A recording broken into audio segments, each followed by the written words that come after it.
Hello friends, नमस्कार। मैं Nitin sir आज आप लोगों के लिए लेकर आया हूँ केमिस्ट्री 12th की कुछ ऐसी रिएक्शंस जो हर बार एग्जाम में पूछी ही जाती हैं। इसके बारे में हम आपको बताएंगे, इसकी थ्योरी बताएंगे कैसे थ्योरी लिखनी है, साथ साथ ये भी बताएंगे कि इसकी रिएक्शन कैसे होती है और इसमें क्या विकर्मक होता है, क्या उत्पाद बनता है। तो आइए देखते हैं एक एक करके। तो यहाँ पे हमारी पहली रिएक्शन है रोजेनमुंड अपचयन। सबसे पहले तो हम ये याद रखेंगे कि इससे जो है उत्पाद क्या बनता है।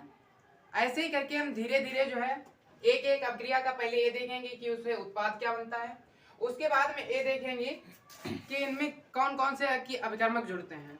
तो आइए देखते हैं। सबसे पहली रिएक्शन है हमारी रोजेनमुंड अपचयन। तो रोजेनमुंड अपचयन में अपक्रिया में क्या होता है, जो आपका एस्टर क्लोराइड होता है यानी कि CH3COCl, जो CH3COCl होता है वो हाइड्रोजन के दो अणुओं के साथ में रिएक्शन करता है। हाइड्रोजन के कितने अणुओं के साथ में रिएक्शन करता है? दो अणुओं के साथ में रिएक्शन करता है। ये आपका हाइड्रोजन हो गया, इसके यहाँ पे दो परमाणु हैं। अब देखिए आगे, यहाँ पे ए आपको याद रखना है कि उपस्थित किसकी होती है। जो उपस्थित होती है वो उसे हम उत्प्रेरक कहते हैं।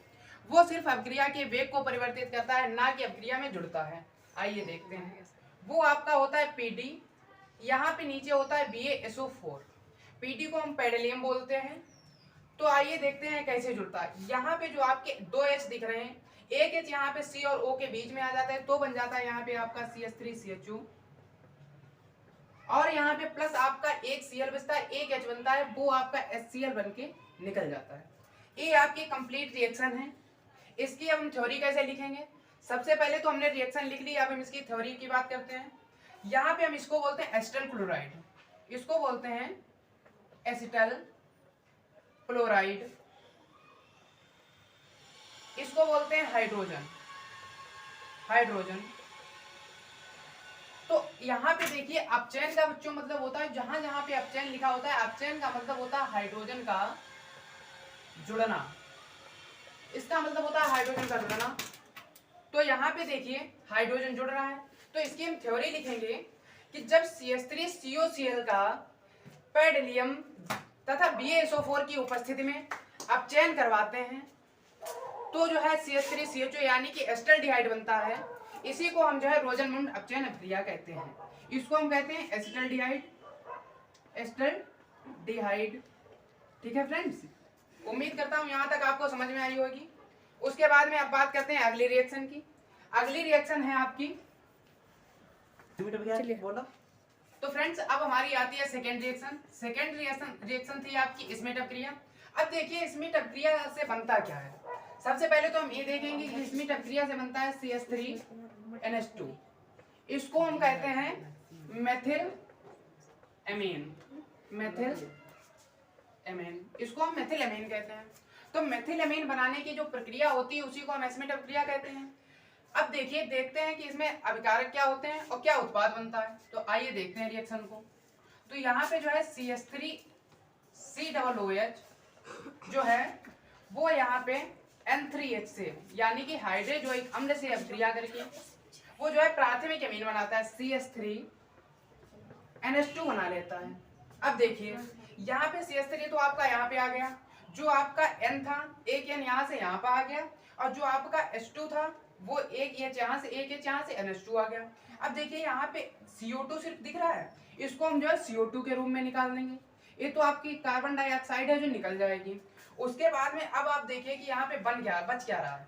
N आपके देखिए यहाँ पे एक निकल गया, दो N बचे हैं, इसको हम N2 के रूप में निकाल देंगे। देखिए फ्रेंड्स, तो यहाँ पे जो है अब आप अपनी बैलेंस चेक कर लीजिएगा। यहाँ पे C दो थे, दो C थे, एक C ये दोनों निकल गए। O दो थे, वो भी O दोनों निकल गए। उसके बाद में देखिए H एक यहाँ पे था, एक H यहाँ पे था, वो दोनों H निकल गए। N यहाँ पे तीन थे, एक N नहीं, एक दो N है, तीनों N निकल गए। तो इस रिएक्शन की अगर हम थ्योरी की बात करें तो इसकी थ्योरी बनती है, जब एसिटिक अम्ल को हाइड्रोजोइक अम्ल के साथ में गर्म करते हैं तो हमारी प्राथमिक एमीन या मेथिल एमीन बनती है। इसी को जो है हम स्मिट अपक्रिया कहते हैं। सिंपल तरीके से हम यही लिखेंगे कि जब एसिटिक अम्ल को हाइड्रोजोइक अम्ल के साथ में हाइड्रोजोइक अम्ल के साथ में गर्म करते हैं तो हमारा क्या बनता है, मेथिल एमीन बनता है। तो हमारा मेथिल एमीन बनता है।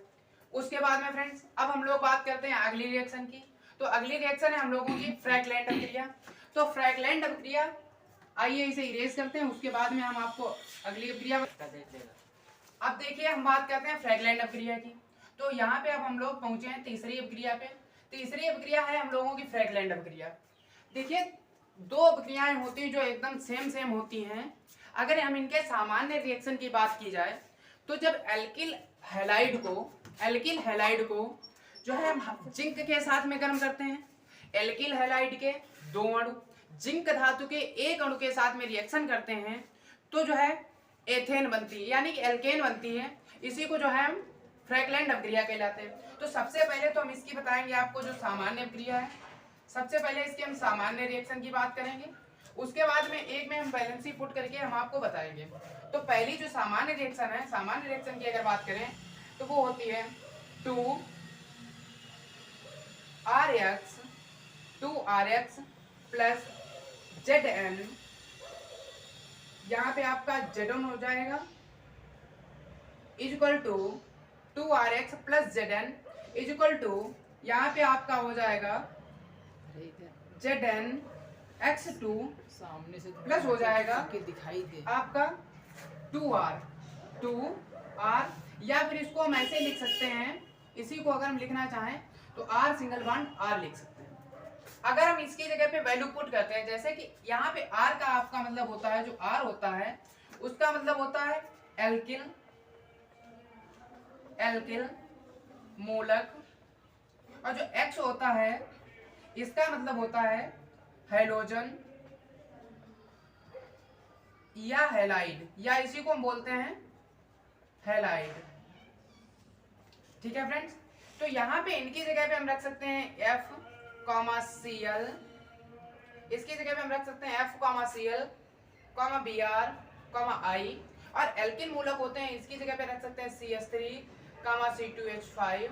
ऐसे ही हम अन्य भी कार्बनिक जो है कंपाउंड रख सकते हैं। तो आइए यहाँ पे हम CH3 की वैल्यू पुट करके देखते हैं। तो यहाँ पे हमारा हो जाएगा 2CH3Cl plus Zn equal to, यहाँ पे हो जाएगा आपका ZnCl2 प्लस यहाँ पे हो जाएगा CH3 सिंगल बॉन्ड CH3, या फिर इसी को हम लिखते हैं C2H6। इसको फ्रेंड्स हम एथेन बोलते हैं, एथेन। ये आपकी रिएक्शन हो गई। अगर इसकी जो इसकी थ्योरी लिखेंगे, थ्योरी की अगर बात करते हैं तो इसकी थ्योरी होगी कि जब एल्किल हैलाइड के दो अणु जिंक धातु के एक अणु के साथ में रिएक्शन करते हैं तो जो है हमारी एल्केन बनती है। इसकी सामान्य रिएक्शन ये हो गई। अगर हम इसकी जगह पे ए लिख देते हैं कि जब हम मेथिल क्लोराइड को जिंक धातु के एक अणु के साथ में अभिक्रिया करवाते हैं तो हमारी एथेन बनती है। ए भी आप लिख सकते हैं इसकी जगह पे। आइए बात करते हैं अब दूसरी रिएक्शन की। दूसरी रिएक्शन है आपकी हुंस-डीकर अभिक्रिया। आइए हुंस-डीकर के बारे में बताते हैं। तो फ्रेंड्स अब हम लोग बात करते हैं CH3COOAg। ये आपकी इस रिएक्शन में आता है हुंस-डीकर अभिक्रिया में। हुंस-डीकर अभिक्रिया की बात करते हैं तो ये अभिक्रिया आपकी है CH3COOAg। इसको हम बोलते हैं, इसको देखिए फ्रेंड्स बोलते हैं हम क्या, सिल्वर। इसको बोलते हैं सिल्वर, और इतने को जो है इतने को हम बोलते हैं एसीटेट, इतने को बोलते हैं एसीटेट। तो अब देखिए यहाँ पे अगर इसका नाम निकालने की बात की जाए तो यहाँ पे इसको सिल्वर बोलते हैं, इसको एसीटेट बोलते हैं, तो पूरे का नाम मिलकर होता है सिल्वर एसीटेट। तो इस अभिक्रिया में हम बताएंगे कि सिल्वर एसीटेट जो हुंस-डीकर अभिक्रिया होती है, हुंस-डीकर अभिक्रिया में जो है सिल्वर एसीटेट वो Br2 से अभिक्रिया करता है, CCl4 की उपस्थिति में करता है। CCl4 को हम बोलते हैं कार्बन टेट्राक्लोराइड। तो इस रिएक्शन की अगर हम थ्योरी की बात करें तो इस रिएक्शन की थ्योरी बनेगी कि सिल्वर एसीटेट को जब हम ब्रोमीन के साथ में CCl4 की उपस्थिति में गर्म करते हैं तो हमारा बनता है मेथिल ब्रोमाइड बनता है, साथ में AgBr निकल जाता है, CO2 निकल जाता है। अगर अब क्रिया की बात करें तो यहाँ पे देखिए Br दो है, एक Br A हो गया आपका, एक Br A हो गया। यहाँ पे CH3 एक है तो CH3 एक हो गया। यहाँ पे CO2 दिख रहा है आपको, यही CO2 जो है इसके रूप में निकल जाता है। ठीक है फ्रेंड्स, तो इस अभिक्रिया की अगर थ्योरी की बात करें तो इस अभिक्रिया की थ्योरी बनती है कि जब सिल्वर एसीटेट को Br2 के साथ में CCl4 यानी कार्बन टेट्राक्लोराइड की उपस्थिति में गर्म करते हैं तो जो है CH3Br यानी कि मेथिल ब्रोमाइड तथा AgBr यानी कि सिल्वर ब्रोमाइड तथा कार्बन डाइऑक्साइड निकल जाती है। ठीक है फ्रेंड्स, तो इस अपक्रिया के बाद में हमारी अगली अपक्रिया आती है विलियमसन संश्लेषण अपक्रिया। तो फ्रेंड्स अब हम बात करते हैं आपकी अपक्रिया है विलियमसन संश्लेषण अपक्रिया। तो इस अपक्रिया की हम पहले आपको अपक्रिया बताते हैं, उसके बाद में इसकी थ्योरी बताते हैं।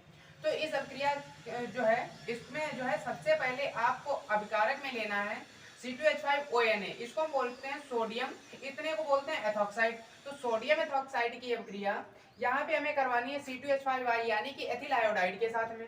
एथिल आयोडाइड के साथ में इसकी अपक्रिया करवाएंगे तो क्या बनेगा, यहाँ पे देखिए फ्रेंड्स दो एथिल के अणु दिख रहे हैं, दो इसके अणु दिख रहे हैं, तो इसको हम बोलते हैं die ethyl ether. Die ethyl ether, ये आपने IUPAC में पढ़ा होगा, जिनके बीच में O लगा होता है उनको हम ईथर ग्रुप में रखते हैं। तो यहाँ पे दो ईथर, दो आपको ये देख रहे हैं एथिल दो दिख रहे हैं, तो यहाँ पे एक C2H5 यहाँ पे एक यहाँ पे, तो इसको दो को हम बोलते हैं डाई और एथिल को एथिल बोलते हैं। ईथर का मतलब होता है O, तो इसका नाम हो गया डाई एथिल ईथर। यहाँ पे NaI निकला है। तो इस अपक्रिया में की अगर थ्योरी की बात करते हैं, तो अपक्रिया की थ्योरी बनेगी जब एथिल एथॉक्साइड को C2H5I यानी कि एथिल आयोडाइड के साथ में गर्म करते हैं तो आपका डाई एथिल ईथर बनता है, साथ में NaI यानी कि सोडियम आयोडाइड निकल जाता है। तो इसका नाम होता है फ्रेंड्स एथिल एथॉक्साइड और इसका नाम होता है एथिल आयोडाइड और इसका नाम है डाई एथिल ईथर। ठीक है फ्रेंड्स, तो इसका नाम डाई एथिल ईथर है और इसका नाम एथिल एथॉक्साइड है, इसका नाम एथिल आयोडाइड है। तो इस क्रिया की थ्योरी जो बनती है, जब एथिल एथॉक्साइड को हम जो है एथिल आयोडाइड के साथ में गर्म करते हैं, ये डेल्टा का साइन जो होता है वो गर्म करने को प्रदर्शित करता है। इसके साथ में जब हम गर्म करते हैं तो आपका बनता है डाई एथिल ईथर बनता है, साथ में NaI निकल जाता है। ठीक है फ्रेंड्स, आज के लिए इतना ही, बाकी हम लोग नेक्स्ट लेक्चर में देखेंगे। अगर आपको हमारा वीडियो पसंद आया तो हमारे वीडियो को लाइक करें तथा चैनल को सब्सक्राइब करना बिल्कुल ना भूलें।